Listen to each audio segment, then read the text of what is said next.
of Success by Jasmine Cleader, Nicole, Charlie and Matthew. The aims and purposes of our curriculum. The aim of our curriculum is to ensure all children and young people within the primary education system can become successful learners, responsible citizens, effective contributors, confident individuals and a growth mindset before they transition into secondary schools. Our aims and purposes link to Scotland's curriculum, also known as the Curriculum of Excellence. This is allowing children and young people to have the maturity and knowledge they should have before their next steps in life. The purpose of our curriculum and the subjects that we choose will help children to have the foundation of what education is, but the subjects that we have decided to choose are the subjects that we think are most important and should be involved within young people's lives. We believe that creativity and imagination for young people is most importantly as they learn through creativity and imagination. Our curriculum that we have created includes expressive arts. We decided to use this because children gain confidence and can learn through enjoyment and will intake more information.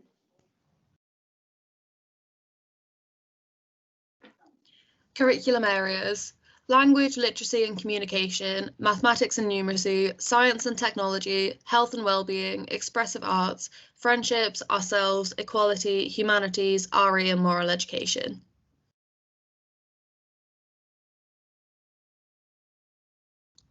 We have chosen these certain subjects to be added to our curriculum because we believe that they are important to young people and to help develop their knowledge and understanding. We feel that a variety of different subjects to be taught in primary curriculum, although ensuring that it doesn't become overloaded and difficult to manage. We decided that language, literacy and communication should be included in the curriculum. It's important for children to communicate effectively, which they will be able to do by learning different languages as well as their first language. HWB states that the approach is intended to ignite learners' curiosity and enthusiasm and provide them with a firm foundation and for a lifelong interest in the languages of Wales and the languages of the world, and thus to make them ambitious, capable learners ready to learn throughout their lives. Maths and English is still a vital subject to have at any age of your life. The English curriculum suggests that maths and English should be incorporated in every lesson that gets taught. We agree with the English curriculum because even when you are doing art or drama, you are still having communication within your lessons, using number by counting, etc. We feel that science and technology is an important aspect of the curriculum as it is used in everyday life and technology is evolving and increasing all the time. Many beneficial skills can come from technology. We have chosen health and well-being to be in our curriculum because it is important that children understand physical and mental health and well-being and give them the information that they need to make good decisions about their own health and well-being. It should enable them to recognise what is normal and what is an issue in themselves and others, and when issues arise, know how to seek support.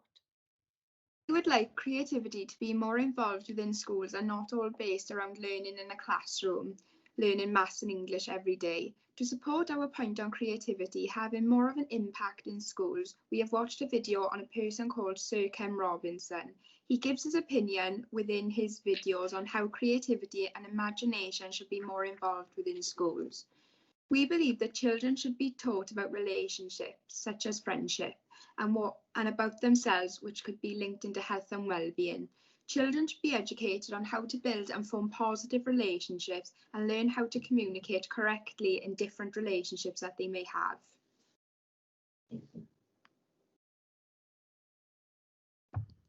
The principles and purpose of our curriculum. The main purpose of our curriculum is to enable all children and young people to become a successful learner, a confident individual, a responsible citizen, and an effective contributor. The curriculum is to ensure that everyone working within the setting is on the right track. Our curriculum principles value both the teacher and the young people in the school. The curriculum is there to help children achieve their goals by the end of the school year, to allow them to have the confidence and knowledge and understanding of what they have been taught. The Wales curriculum is based around the four main principles of their framework, which is being unique, positive relationships, enabling environments, and learning development. As a group, we have decided that we agree with the four principles of Wales as they give young people life skills.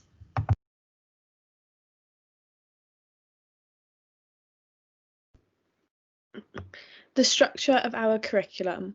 In our curriculum, we have decided to follow the Welsh National Curriculum with the structure of the key stages. Early years foundation stage, ages 3 to 5, which is nursery and reception. Key stage 1, ages 5 to 7, which is years 1 and 2. And key stage 2, which is ages 7 to 11 and years 3 to 6. Key stages are the groups that have been set up to administer progressive standardised exams during a child's education in Wales. Each key stage consists of a certain range of school years. The exams associated with each key stage show how a student is doing in the area of study that have been defined as targets in the national curriculum. A child's teacher will know what these targets are and will make sure those topics have been covered in the classroom. In the final year of a key stage, exam tests what been taught over the previous years between the last key stage, if applicable, and the current one.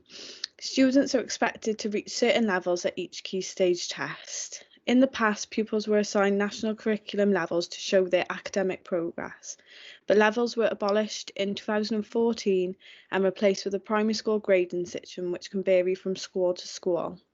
So at the end of Key Stage 1, which is Year 2, students are expected to be at a Level 2, and at the end of Key Stage 2, Year 6, students are expected to be at a Level 4. The reason we have decided to follow this curriculum in our own is we believe this is the foremost way of ensuring a child's progress and success throughout their time in primary education. The key stages help prepare the child for higher education, following a structure to their education. They will also be prepared when it comes to sitting exams or doing coursework after experiencing such tests at the end of the key stages. By following a structured education and consistent tests at the end of key stages, a child's transition from primary to high school should feel similar in the way education is taught and learned.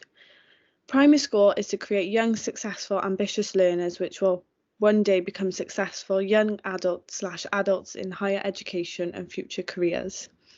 Professor Graham Donaldson stated that schools, teachers, parents and carers need reference points for determining whether children and young people are making appropriate progress in their learning. At the national level, the Welsh Government also needs to be satisfied that the system is meeting expectations of progress and attainment.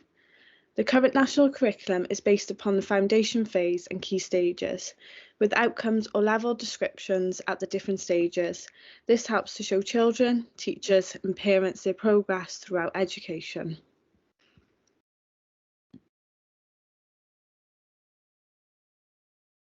Breadth and balance. In education, breadth means children have access to a diverse set of areas of learning. Balance means that the curriculum is responsive to all learners and introduces them to new areas of knowledge. It is important to plan work around the child to prepare more challenging work for those who have more advanced ability and to prepare work for those who are less able. This is where balance is created in the education system. It is important to remember not one fits all. The curriculum 3 to 16 should be organised into areas of learning and experience that establish the breadth of the curriculum.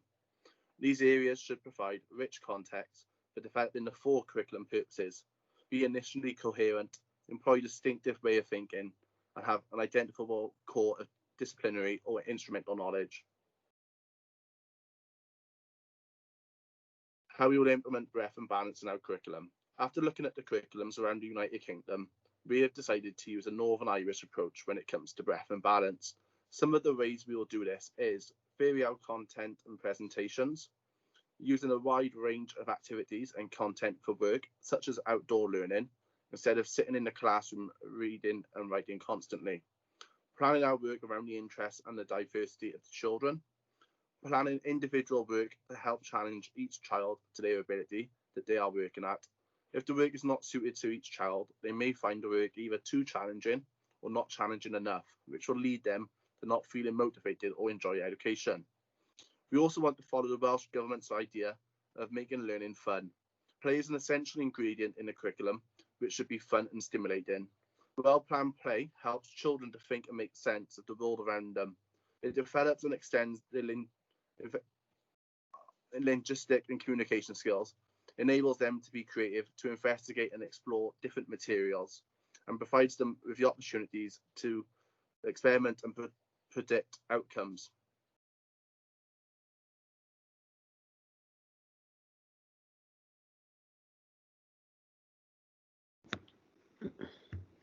Evaluate what makes an effective practitioner in the modern primary classroom. Using relevant academic literature, identify the core principles required to be an effective practitioner within your education system. By Jasmine, Khalida, Nicole, Charlie and Matthew.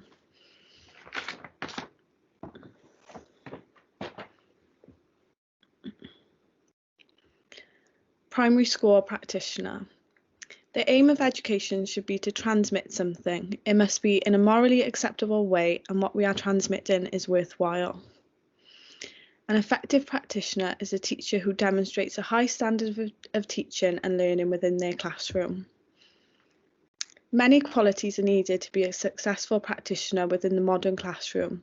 This PowerPoint will explain and evaluate what it means to be an effective practitioner. An effective practitioner will be able to communicate with the pupils and parents about success throughout their studies, their progress, and what needs improving. By listening to the children's needs and observing their work can help improve a teacher's standard of teaching, making education successful for all parties.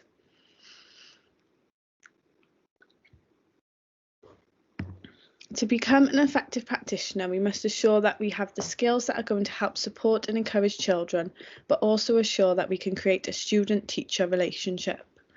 To become an effective practitioner, we must be able to connect with parents/guardians to discuss the progress of their children. This conversation can involve whether their child should work more independently or whether they may need extra support when they are in the class.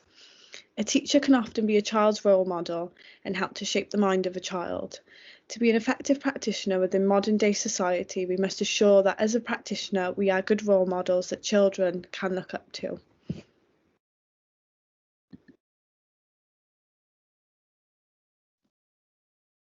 Effective practitioner key skills. There are many skills needed that can make an effective practitioner in the classroom, such as highly skilled, qualified and experienced communication and listening skills in order to communicate with parents and students effectively, decision-making skills, instructional skills, interpersonal skills, commitment, organisation and preparation skills, creativity, monitoring skills, patience, balance, discipline and praise, reflection, allowing change, good attitude, and student-teacher relationships. There are more skills needed to become an effective practitioner, such as focus and energy management, active listening skills, excellent organisation skills, the ability to build a relationship, eagerness to try something new, a lifelong learning mindset of new things, become the teacher that you want to be, growth within yourself. By having a variety of skills, they will help you to become an effective practitioner. These skills will help to support and encourage the children and young people to become the people whom they want to be. Having skills to become an effective practitioner has a huge role, as all children and young people we teach will look up to us as role models and can follow within our footsteps. Effective practitioner communication. Having the ability to inspire and motivate children is a key skill in being an effective practitioner. Children need a strong student-teacher relationship to help them be successful and keep motivated throughout their time in education. In teaching, having a strong communication skills as a teacher is an essential quality for building teacher-student rapport and creating a trusting environment for students. Strong communication skills are essential for the objective of teaching itself. As a teacher, having the ability to constructively express verbal, writing, visual and body language cues together with the capacity to convert ideas into student understandable structures will deliver knowledge with superior results. A teacher must be able to communicate the classroom's curriculum in an effective and organised manner that the students will be able to understand. This way, the students will know precisely what is expected of them, including understanding due dates for specific homework tasks or assignments, so that the students can deliver the work successfully. If a student does not fully grasp or understand the expectations or directions of a particular task or assignment, it's crucial for the teacher to communicate them to the best of his or her abilities. Effective practitioner listening. A teacher who listens to their pupils will have a more successful career. You can learn a lot from children like they will learn from their teachers and subjects. The value of listening lies behind, allowing you to better understand your students. Aristotle once said that those who know do and those who understand teach. The ability to understand your students is one of the keys to being a good teacher and helps you to understand what works and what doesn't work in terms of teaching for specific students and your student group. Each student is different and will express themselves in their own unique way. By asking active questions and carefully listening to what students have to say, a teacher can further improve their communication between themselves and their students. Through strong listening skills, teachers that can create a stronger, healthier, and higher quality learning environment. Good listening skills allow teachers to be more involved with the children and young people, but also helps them to reach their needs. Good listening skills are needed to develop empathy and understanding towards their pupils and to acknowledge if they understand what they are being taught. This way, help can be given. Good listening skills also allows teachers to be more effective within their role as a practitioner, as they can understand whether a child may need extra support with their work or whether they need a higher standard of work to help them progress further in their studies. Children tend to enjoy school more when they feel they are taken seriously, when they feel they are respected, and when they feel valued and included.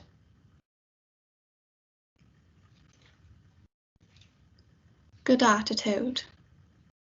Having a friendly attitude is one of the most essential qualities of a good teacher. Expressing a friendly attitude towards your students makes you more approachable. It is more likely to motivate students to want to learn. By being perceived as more approachable, students will feel more comfortable to ask questions. This will in turn enhance student-teacher communication and create a more positive learning environment. The best teachers tend to be open, friendly, welcoming, and most importantly, secure in approaching.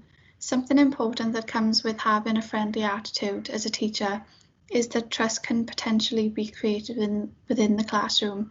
When a student views a teacher as friendly, the student is more likely to open up to the teacher, and hence he or she will be more likely to trust the teacher.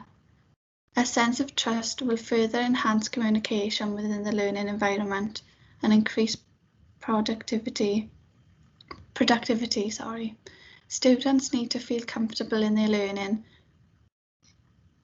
space to perform the best of their abilities. By having friendly attitude, you encourage this sense of comfort and trust that can really take your teaching to the next level. Most importantly, having a friendly attitude can really contribute to making you a memorable teacher, and there is nothing more charming than being able to be that teacher. It is essential to be respectful to every student as well as the teaching environment. Showing any form of disrespect is not only damaging to a child's psychology, but also danger to your job and reputation. Teachers who treat their students with disrespect could become blacklisted.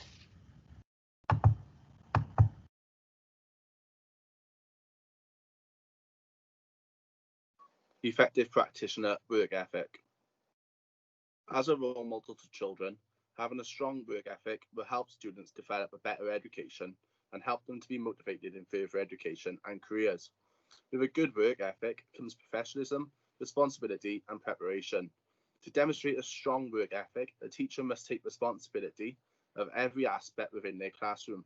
This can include children's misbehaviour or a child that may be struggling with certain subjects. When help is given and things are made clear, this can often give off a strong work ethic to children, showing that being motivated and to keep trying can bring success.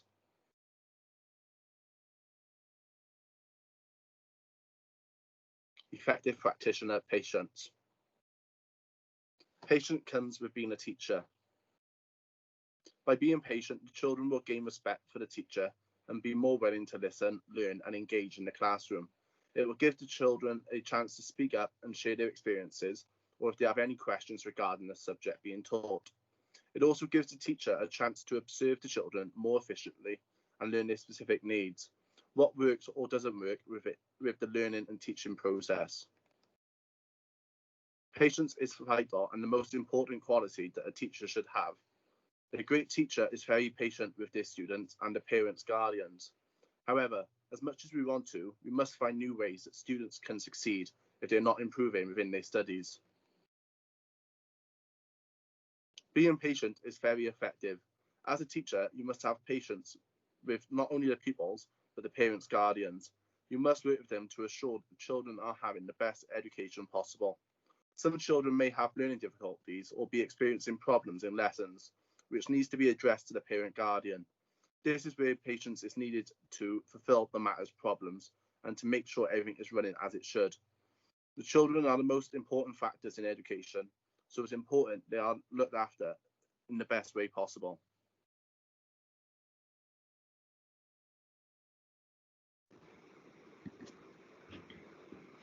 Effective practitioner, organisation and preparation. Being organised plays an essential role in being a good teacher and is a paramount quality of a good teacher. Without organisation skills, the teacher could really lose grasp of deadlines, expectations and tasks.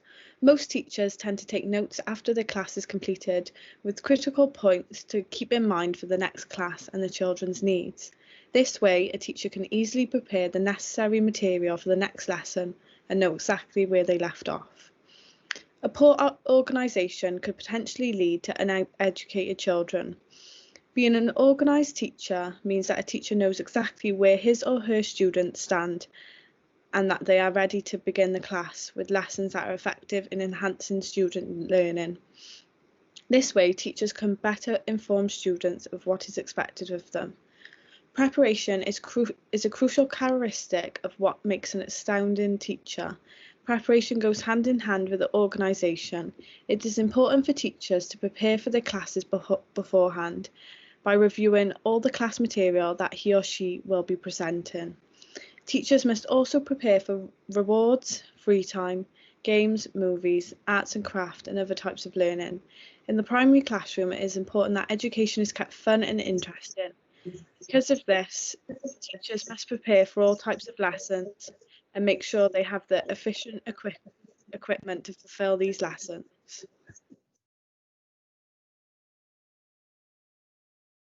To become an effective practitioner, we must have good organisation skills, otherwise this can affect children's learning.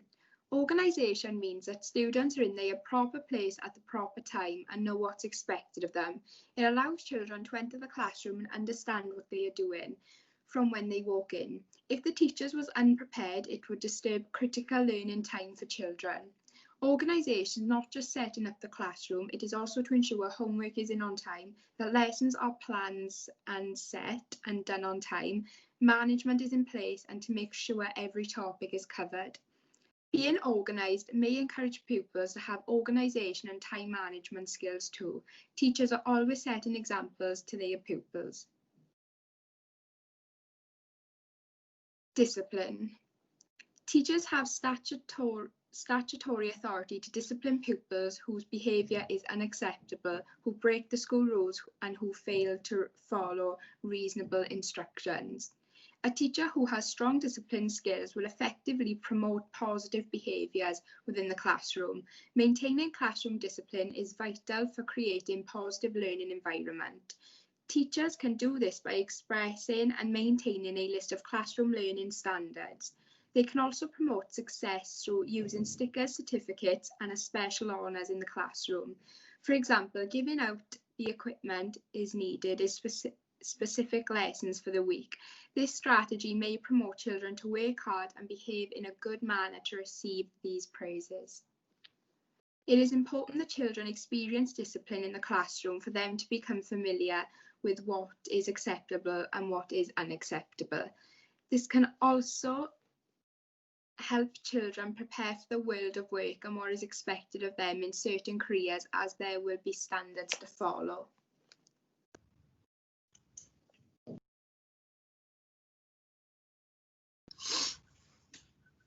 Loving what you do. It's important that as a teacher you are passionate about what you teach and how the children learn. It's also important to understand that not every pupil will enjoy every subject. This is where a teacher can learn from the pupils to help make the subjects more interesting and to encourage every pupil to engage within the classroom. Research from Siraj Blatford et al. Showed where adults and children were engaged together in sustained shared thinking interactions, this enabled the children to make good progress.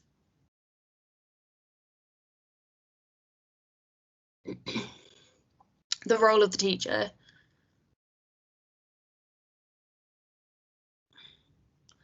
A teacher has the responsibility to teach children areas of the national curriculum. It's their job to ensure that each child gets taught everything from the curriculum for their specific age group. Even though learning is a natural process, it is important that the teacher provides plenty of help and support to make sure that they're always learning, reflecting, and improving. There are many different approaches to teaching in primary school. Changing up the way that a teacher teaches the class, each lesson, may keep the students more interested and observant. Using the same method of teaching all the time might bore the children. Also, not everyone learns in the same way, so it's important for the teacher to include different methods. Good characteristics for a teacher are thought to be flexibility and to have a range of strategies. The models of teaching. Leo and Dong states that the ability to adapt a model of teaching to address a student's needs is essential for professional educators. There are 3 models of teaching: objectivism, behaviorism, and constructivism. Objectivists is the method where the teacher will teach the curriculum and the children will sit and listen. Behaviorism.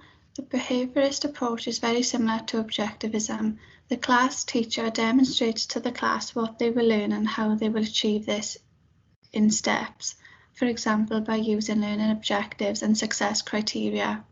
Rewarding students for working well with commendations or praise points, even with vocal praise, is a behaviorist approach.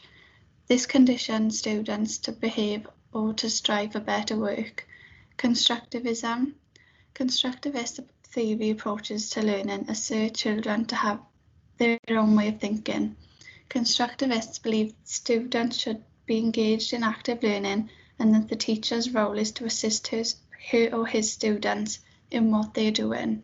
Students should be given the opportunity to explore a problem, try out solutions, build on new knowledge, and to make adjustments and evolve new solutions. Teaching and learning. How can you teach children to learn? Encourage children to think, give them questions to think about. Effective teaching stimulates excitement of the mind. Ensure collaborative working. Learners meet ideas first in the social plane. They then internalize them through dialogue with others, such as school, teachers, peers, and parents. Recognize that pupils learn from others and not just the teacher. Learning is an interactive process. Encourage pupils to learn how to stop and reflect on their learning. This way they can see how far they have come and how much they have learnt. This strategy can help keep children motivated. Allow opportunities to express pupils' ideas and thoughts, and ask the children to talk about what they have learnt in class at home. This can help create passionate learners and may encourage them to be more vocal. They may also learn more from the people they live with.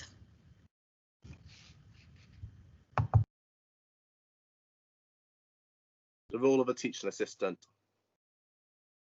The role of a teaching assistant within the classroom would be to help and support and encourage children and young people if they need extra support in a class.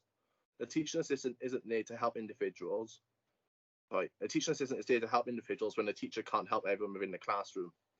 Teaching assistants help with learning activities such as reading and writing when it comes to doing group activities.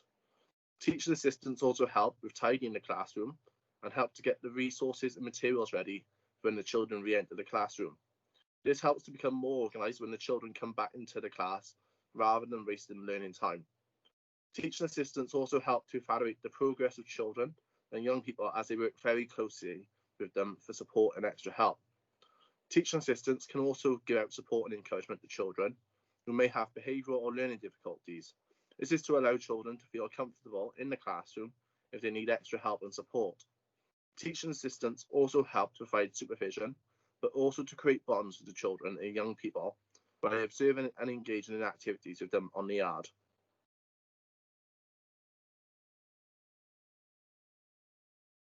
Conclusion. An effective practitioner in the modern primary classroom must demonstrate not only a deep understanding of the curriculum, but an excellent understanding of the pupils and child development. To be an effective teacher, there must be balance. The skills discussed in this PowerPoint are all vital when it comes to teaching and learning. Without these skills, success wouldn't be achieved. Education is an important factor when it comes to socialization. Children need to learn not only how to read and write, but to know their norms, values, and skills that are required to function in society. Education is a primary role for all types of learning. A passionate teacher will highly influence a child for the rest of their lives and often be their role model later in life. To be a passionate teacher, one must encourage and support the children they teach, not only educate them, but allow them to learn about who they want to be and what they want to become in the future. Children will learn key subjects that will impact their everyday lives, but also learn about the real world and how life works. Teachers must understand how to facilitate learning, how to nurture the whole child, and how to inspire the children in everything they do. Education wouldn't work or be successful without an effective, motivated, and passionate teachers and pupils.